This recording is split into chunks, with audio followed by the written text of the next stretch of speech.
Here we are, it's the height of summer and the weather has been absolutely amazing. Back when I was a kid, summer holidays we'd expect temperatures that were probably somewhere in the mid-60s. Roll on a year or two since then and the forecast for this week we're looking anywhere between the mid-90s and just over 100 degrees, and that is really, really hot. And one of the big questions I've been asked a lot over the last few weeks is, how do you work out of doors all day in temperatures like those? Well, there's a few things we can do. We can put ourselves in the shade as much as possible. We can also make sure that we drink plenty of fluids through the course of the day as well. And of course, we can dress appropriately.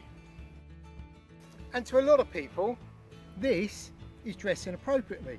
I've got a hat on, I'm wearing a t-shirt, and I've got a pair of shorts. In my opinion, there's a better way to dress for weather like this. Any clothing that you should choose, I think in this weather, should actively try to cool you down. It should also give you adequate environmental protection, and that's not just from the weather, but also from the vegetation and the flora and fauna all around you. Now, to my mind, dressing like this makes way more sense. What I'll do is I'll break what I'm wearing down into its individual parts and explain why I'm wearing each one. So starting off at the top, obviously normally I've got a baseball cap on, which I wear most of the year, but when it's really hot and very sunny like it is at the moment, I want something that's going to give me a little more shade, and so I've gone for one of these bush hat style hats with a wider brim to it, a slightly higher crown. It's got little vents in the side. Now, this one is made by Carrymore. I think it's one of their hunter models, and it's one of their early evolutions of it, which was basically, I think, a copy of the Tilly Endurable. Great hat, relatively cheap to buy, and it does almost everything I wanted it to. However, it can be improved. Inside the hat, up in the crown of it, there's a little pocket for keys or something, but there's also inside that little pocket a piece of this closed cell foam, and I think it's there to give the crown of the hat a bit of shape, and also it aids in floating if you're canoeing and it drops in the river. Now, I don't do a lot of canoeing, but I do work out of doors in quite a lot of heat. So what I did was I took this and I bought one of these cheap throwaway sponge cloths, and all I did was place that over there, cut round it, and then I put the circle of sponge foam up inside my hat. What that allows me to do is, first thing in the morning, if it gets a bit on the warm side, I pour water into my hat. The sponge absorbs the water. Once it's up on my head, it gradually feeds the water down into the fabric of the hat, seeping all the way out to the sides. Not enough for it to be dripping, it just gradually feeds it. As that water evaporates, my head starts to cool. The little air vents on the side, well, they allow in air. And so I've got a passage of air over my head through my damp hair. I've got the evaporation that's coming from the water gradually evaporating out of the hat, and it's all helping me stay cool. The wide brim, if you get them wet, can become a little bit floppy and misshapen, but that's fairly easily remedied, and all you do is just get some very thin garden wire, find where the edging starts, pick that seam open and just gradually feed the wire in all the way around. And what you end up with is a brim that you can shape in any way you want.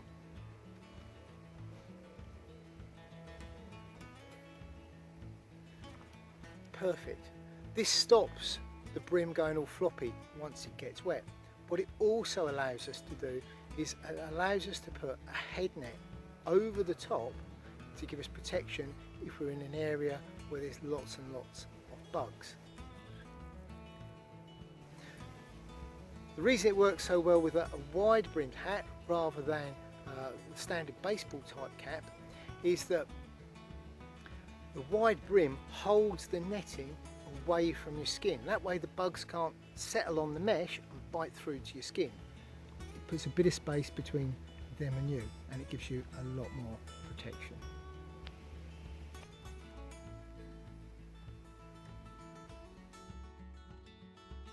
On my upper half, I wear my old Ventile cotton smock, and I made this one a few years ago. Standard 4-pocket design, little hood, full length zip all the way up the front. It gives me protection when I'm out in the open because I can roll the sleeves all the way down. I can zip it up to keep the back of my neck covered. Again, if I'm standing in the open, I don't want to get burned to the back of my neck. It's also, because it's Ventile cotton, it's insect proof.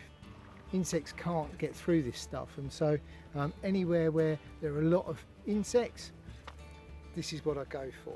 Also, it's fairly durable against vegetation, so if I'm operating in an area where there's lots of stinging nettles or lots of brambles or blackthorn, it does help to a degree with that too. The other thing with these windproof smocks, wearing them as a shirt, is that they're quite baggy cut, and as you move around you get this bellows effect. It's drawing air in and forcing air out, and that really does aid with that cooling effect, and it makes it much more effective than just putting a t-shirt on.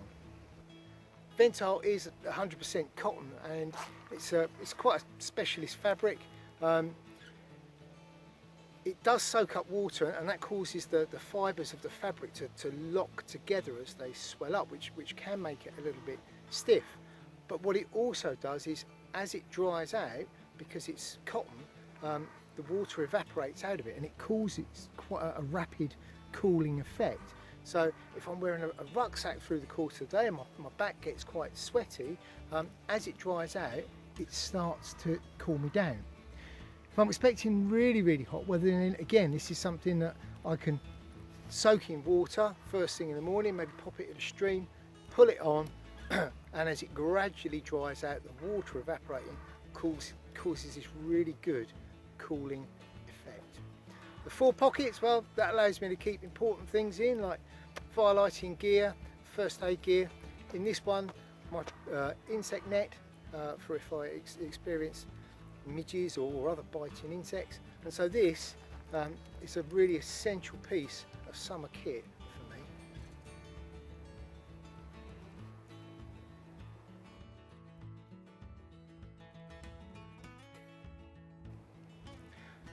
On my lower half, I tend to go for long trousers, and they also tend to be quite oversized. These ones are an old set of Austrian army surplus trousers, and I purposely bought them a couple of sizes too big so they were big and baggy. That way, as I'm moving around, they're helping circulate the air, and you're getting, again, that bellows effect which helps to cool you down. It's also giving us environmental protection, because out here at this time of year, as you can see, the vegetation can be quite deep, and if you're out for 2 or 3 days in rough country where there are brambles, nettles, etc., your legs are going to pay the price. So long trousers, one, helps us deal with sunburn and it helps eliminate that risk. 2, it actually helps us in cooling down, and 3, it gives us good protection from the environment. As far as footwear goes, for hot weather, these are seen as probably the boot to have within some circles. These are a boot that's made in Namibia in Africa by a company called Arcto, and they are perfect for a dry, arid environment. You can't get them in the UK. They're made from seal leather. They don't have a lot of cows over in Namibia, but they do have an awful lot of seals. And this seal leather is very, very good at getting away heat away from your feet. It's not at all waterproof, and it gets very, very misshapen if you do get them wet. But it is very, very durable, and these are a good, quite tough boot. They're also quite a heavy boot as well. This very thick, quite stiff sole adds a lot of weight to the boot. The boots that I tend to use are the little Romer's desert boots, and I've had several different designs over the years, and they make a very, very good hot weather boot for bushcrafting. With both of these boots, they're both so comfortable that you don't normally need socks inside them, which again, that can help with the heat. They give you good environmental protection. Sandals, if you're making your way through lots and lots of vegetation, aren't really ideal. You're going to end up with thorns, etc. in your toes, whereas these boots give you that protection. They have an advantage over trainers in that trainers tend to be low cut and you get all sorts of bits of vegetation coming in over the top. With both of these boots, they're that little bit higher and they lace up quite tightly around the ankle. Again, to help with the heat, inside mine I put these, and these are old army issue mesh insoles, and they're made of some sort of non-absorbent nylon. It looks like fishing wire that's been fishing line that's been woven together, and it allows any moisture to drain off your feet down to the bottom of the boot, which aids in helping to keep your feet healthy.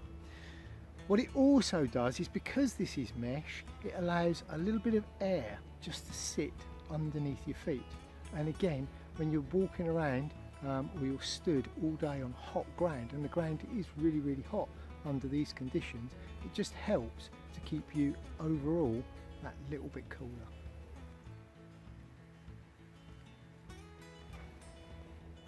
With our current weather pattern staying hot, then I hope you will find this video useful.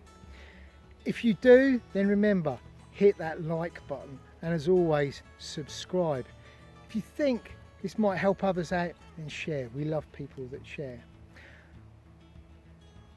As always, up in the corner of the screen, you'll see my email address coming up, and that's there for you guys to get in touch with me about anything. Not just what you see here, but if you want me to come and help with training for your group, company, etc., then please just get in touch. I've been Neil, and until next time, stay safe and stay cool.